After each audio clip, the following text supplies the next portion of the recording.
بسم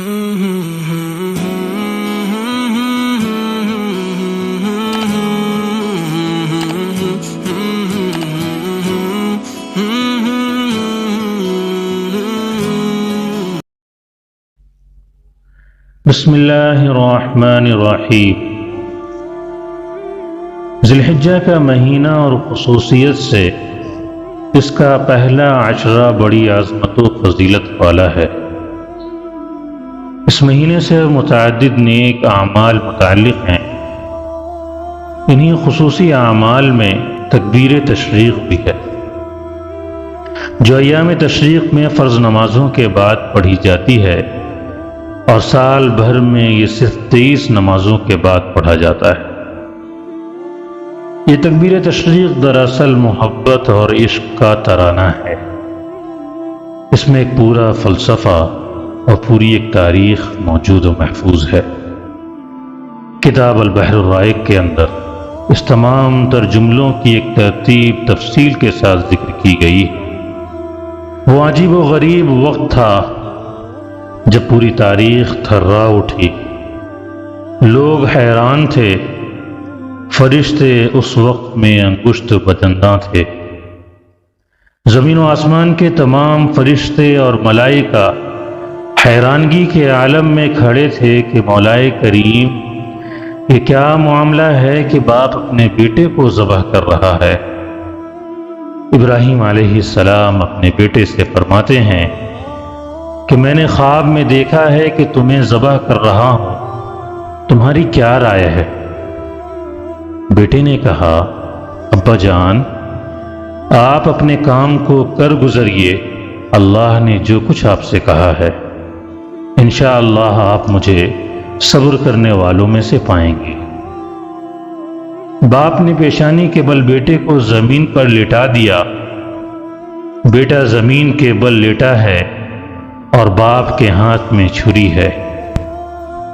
باپ وہ جو اللہ کے خلیل ابراہیم علیہ السلام ہیں، اور بیٹا وہ جن کی خصوصیات میں سے ایک اہم ترین خصوصیت یہ ہے کہ اللہ نے تمام نبیوں میں سے اکثریت کو بھیجا بنی اسرائیل یعنی یعقوب علیہ السلام کی اولاد میں، اور آخری نبی جو تمام نبیوں کے سردار ہیں انہیں بھیجا بنی اسماعیل یعنی اسماعیل علیہ السلام کی اولاد میں، جو محمد عربی صلی اللہ علیہ وسلم کے جد امجد ہیں۔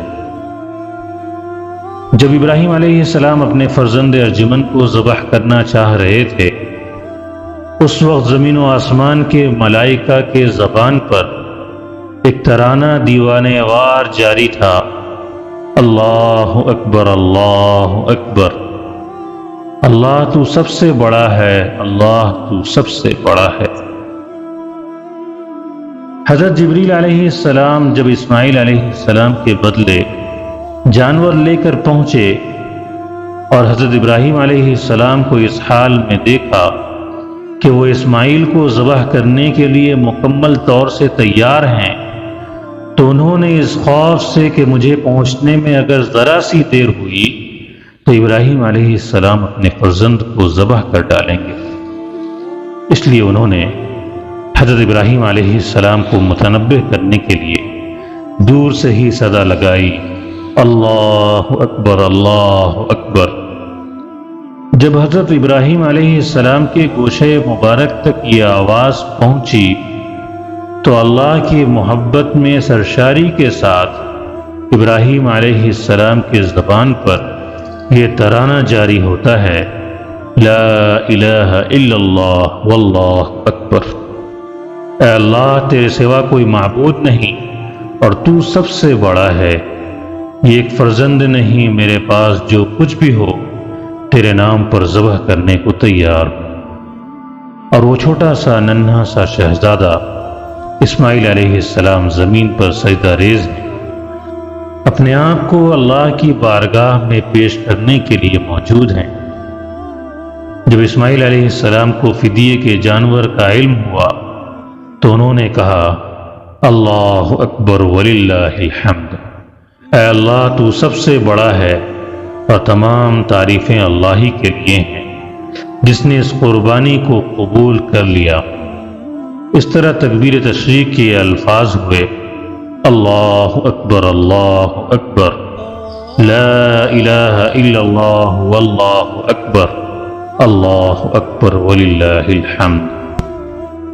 تکبیر تشریق کا حکم یہ ہے کہ 9 ذی الحجہ کی نماز فجر سے 13 ذی الحجہ کی نماز عصر تک ہر فرض نماز کے بعد ایک مرتبہ تکبیر تشریق پڑھنا ہر مسلمان پر واجب ہے، خواہ وہ مسافر ہو یا مقیم، مرد ہو یا عورت، شہری ہو یا دیہاتی، آزاد ہو یا غلام، جماعت سے نماز پڑھنے والا ہو یا منفرد۔ البتہ ان دنوں کی کوئی نماز چھوٹ جائے تو بعد میں یعنی 13 ذی الحجہ کے بعد اس کی قضا کے وقت تکبیر تشریق پڑھنے کی ضرورت نہیں ہے۔ اسی طرح پہلے کی کوئی قضا نماز جو کہ واجب الادا تھی اسے ان دنوں میں قضا کرے تو بھی تکبیر تشریق نہیں پڑھی جائے گی۔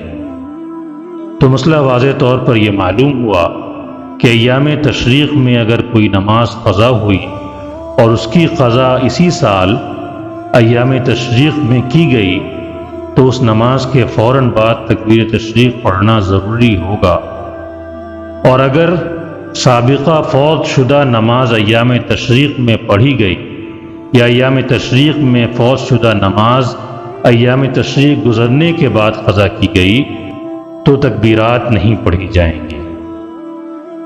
ایک دوسرا مسئلہ یہ ہے کہ تکبیر تشریق نماز کے بعد کب سے کب تک پڑھ سکتے ہیں؟ تو اس کا جواب یہ ہے کہ فرض نماز کے بعد فوراً تکبیر تشریق کہہ لینی چاہیے۔ اگر دعا مانگتے ہوئے کسی کو یاد آ جائے تو اسی وقت پڑھ لے، واجب ادا ہو جائے گی۔ نماز کے سلام پھیرنے کے بعد جب تک قبلہ سے سینہ نہ پھرا ہو اور نہ کوئی ایسا کام کیا ہو جس سے نماز کی بنا ممنوع ہو جاتی ہے، اس وقت تک یہ تکبیر کہہ سکتے ہیں۔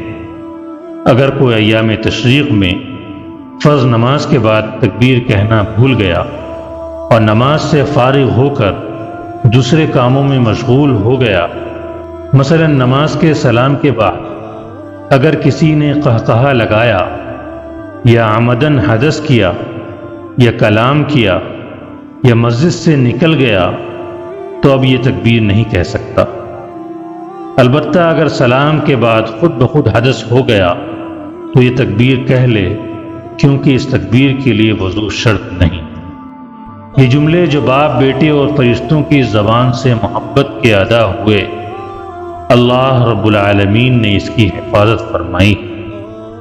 اب 9 ذی الحجہ کے نماز فجر سے 13 ذی الحجہ کے نماز عصر تک اس بابرکت تکبیر کو ایک مرتبہ پڑھنا واجب ہے، لہٰذا یہ تکبیر مرد حضرات متوسط بلند آواز میں پڑھیں، اس لیے کہ اس محبت اور عشق کی یادگار باقی رہے اور ان لفظوں کی یادگار باقی رہے جو اللہ کی محبت میں ادا کیے جاتے ہیں۔ اور عورتیں اس تکبیر کو آہستہ آواز سے پڑھیں۔ بہت سے لوگ اس میں غفلت برتتے ہیں، یا تو پڑھتے ہی نہیں یا مرد ہو کر آہستہ پڑھ لیتے ہیں۔ اللہ تعالی ہم سب کو فرائض و واجبات اور سنن کی مکمل طور پر صحیح ادائیگی کرنے کی توفیق نصیب فرمائے، آمین۔ ناظرین، ہم نے پچھلی ویڈیو میں سوال کیا تھا ان میں سے کس پر قربانی واجب ہے؟ صحیح جواب ہے صاحب نصاب پر۔ آج کا سوال یہ ہے کہ بڑے جانور میں کتنے حصے کیے جا سکتے ہیں؟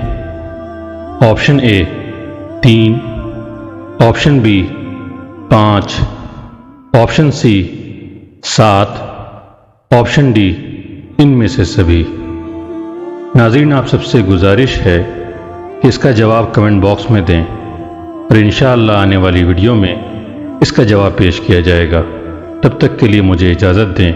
اللہ ہم سب کو حفظ و امان میں رکھے۔